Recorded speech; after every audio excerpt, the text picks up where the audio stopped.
Hello, my name is Adrian Garcia Ortiz. I will talk about my ideal job. I am a student of psychology.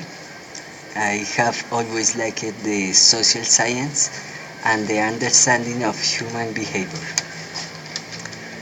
My ideal job would be where I can learn every day, where I feel comfortable with my colleagues and can handle my time with freedom. I like to share what I know. I like to explain to others the topic that I manage easily.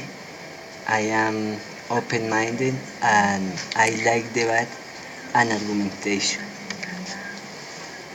I like to teach and create spaces where we can learn. I am creative and I think my ideal job would be as a university professor within the scope of psychology. I like public education because of its environment and the level of learning.